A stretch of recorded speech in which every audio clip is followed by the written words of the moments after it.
Ini sebentar aja ya, atau juga setengah 10 juga. Ini keterangan ada di kitab Masalihul Ibad juz kedua. Hadis Nabi singkat pendek tapi maknanya besar. Wa qala Nabi sallallahu alaihi wasallam ahabbul ibadi ilallah, hamba yang paling dicintai sama Allah. Jadi semua hamba-hamba nih, orang mukminin wal mukminat, itu ada hamba yang paling Allah cintai. Siapa mereka? Kata Nabi, anfa'un nas linnas, yaitu manusia yang paling bermanfaat buat manusia yang lain. Jadi hamba yang paling dicinta sama Allah bukan yang banyak ibadahnya. Di kitab Wasiatul Mustafa, para wali Allah diangkat tinggi derajatnya oleh Allah Ta'ala, itu bukan sebab beliau banyak ibadah, bukan. Dikasih karena beliau sangat peduli kepada hamba-hamba Allah. Jadi ini kabar besar buat kita. Jadi semakin bobot seseorang paling bobotnya semakin tinggi di sisi Allah, semakin berat, semakin dekat derajatnya oleh Allah jalan-jalan, bila dia semakin bermanfaat buat umat manusia. Jelasnya kira-kira. Kasih apa usah kemanfaatannya ini, kata ulama, kasih pilihan. Ya udah semampunya, bil makon, kasih manfaat dengan lisan kita, kasih nasihat buat orang, ucapan yang baik. Nggak bisa pakai lisan, bil mal, pakai duit. Ya pakai duit juga nggak gablek juga. Binafs pakai tenaga. Udah nggak pakai lisan, nggak pakai pikiran, nggak pakai ide-ide, pakai harta, pakai duit.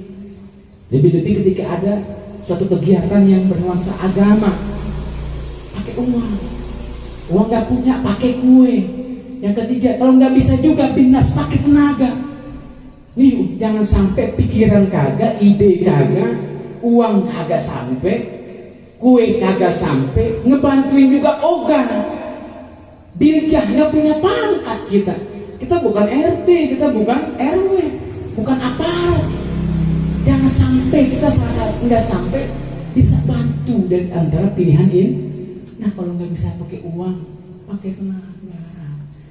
Ya, nggak bisa pakai tenaga. Oh, di masjid tuh ada zikir. Oh ya udah, nitip aja dah puasa terus sedikit. Misalkan, saya pun belum istiqomah. Nah ini kabar besar buat kita, buat hadirin wal hadirat ya. Kita nih harus sadar diri, kita orang yang gak punya ilmu, apa yang kita bisa buat agama. Ulama dari Temboro bilang ya, banyak orang yang dihinakan oleh Allah Ta'ala zaman-zaman sekarang. Ya kok bisa hina? Saya pun mereka berpangkat besar kayak luar biasa, kenapa dia bisa hina? Mungkin di mata manusia mereka bisa mulia karena banyak harta, pangkatnya tinggi, ya. Kenapa mereka bisa hina di mata Allah? Karena mereka cuek kepada agamanya sendiri.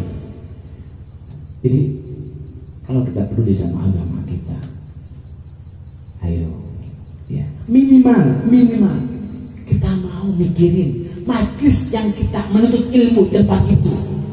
Kita memikirinnya majlis orang karena memang pengajian gua, minimal masjid yang tempat kita ngaji di situ, minimal majlis yang kita ngaji di situ.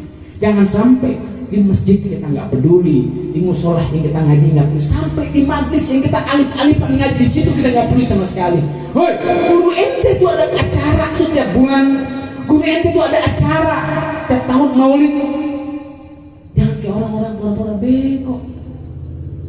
Orang-orang gak punya dosa, angkat tangan. Orang-orang keluar Jepang gak ada kewajiban buat bantu, betul gak? Yang wajib bantu orang-orang yang berkecimpung di situ. Pikirin tuh ustadz yang ngajar di situ. Wah iya itu guru tuh mau acara, bantu. Gak bisa pakai uang, pakai tenaga pakai, gak bisa pakai pikiran. Minimal tempat di mana kalian belajar, bantu. Gak bisa pakai tenaga, nggak bisa pakai uang, temenin tuh ustadznya lagi pusing dari kesana kemari duit, udah nunggu dah. Mungkin kalau buat ini guru nanti bisa refresh, bisa tenang. Ya, paham kira-kira ya? Kan kalian pasti ngaji di luar. Ya, biar kita bisa melihat di mata Allah. Ini cara simpel nih, Kita bantu orang-orang yang bergerak di agama sebisanya kita. Karena kata Nabi, khairun nas anfa'uhum linnas, orang yang paling manfaat bukan orang yang banyak ibadahnya, tahajudnya. Maaf nih. Ada orang salat jamaahnya tadi, tahajudnya kalau malam sampai nggak hitung saking banyak. Duhanya 12 rakaat, sunahnya sunah Daud, wiridannya, wah bisa sampai pagi. Tapi maaf, bakhil, nggak dipandang sama Allah Jalla. Lebih baik orang yang ibadahnya pas-pasan, tapi tangannya peduli terhadap sesama. Insya Allah. Tapi susah dengar ayat, dengar hadis. Kalau emang udah pantatnya udah kuning, udah susah. Makanya dipampang dalam kitab Wasil Mustafa, dipampang tuh surga, ada tulisan dari surga tuh, ada tampang kayak gini tuh rumah. Oh, rumah ada pampangnya tuh tulisan Nabi Salim. Di surga juga ada. Apa kata Nabi? Anti muharramah. Surga ditulis itu. Ya surga kamu diharamkan nih buat 3 orang. Buat siapa ya Rasulullah? 1, hukukul walidain. Orang yang durhaka sama orang tua haram masuk surga. Surga juga nggak bakalan mau masuk surga. Di kitab Wasil Mustafa, Nabi yang kabarin. Nah yang kedua, namam. Orang jadi provokator buat orang pada berantem. Jadi orang jadi penyejuk dong.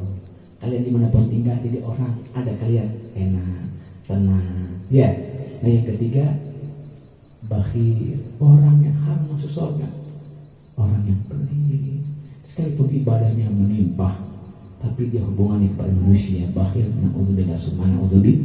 Mudah-mudahan Allah jadikan kita orang-orang yang bermanfaat. Amin ya rabbal. Majlis kita manfaat, harta kita manfaat.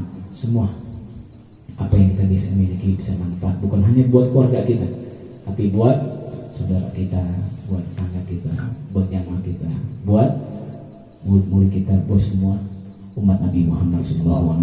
Amin ya rabbal. Mohon izin, mohon ridho, itu yang saya sampaikan. Mudah-mudahan menjadikan ilmu yang manfaat. Dan mohon ridho, mohon izin, saya nggak menasihati, saya tidak mengajarkan kepada guru kita Ustaz Muhyiddin, kepada orang tua kita Bapak Herman, Pak Acep, karena beliau ini ngajinya sama guru-guru kita. Ya, jadi saya nggak termasuk kepada beliau, tapi kepada orang-orang di bawah saya, kepada jamaah saya, kepada murid-murid saya. Itu yang saya sampaikan. Sekali lagi mohon maaf. Mudah-mudahan insya Allah kita bisa istiqamah dan mendapat ilmu bermanfaat. Saya tabarukan, mohon izin doa penutup. Saya mohon kepada Bapak Acep, Bapak dan Mas Sallallahu alaihi Muhammad.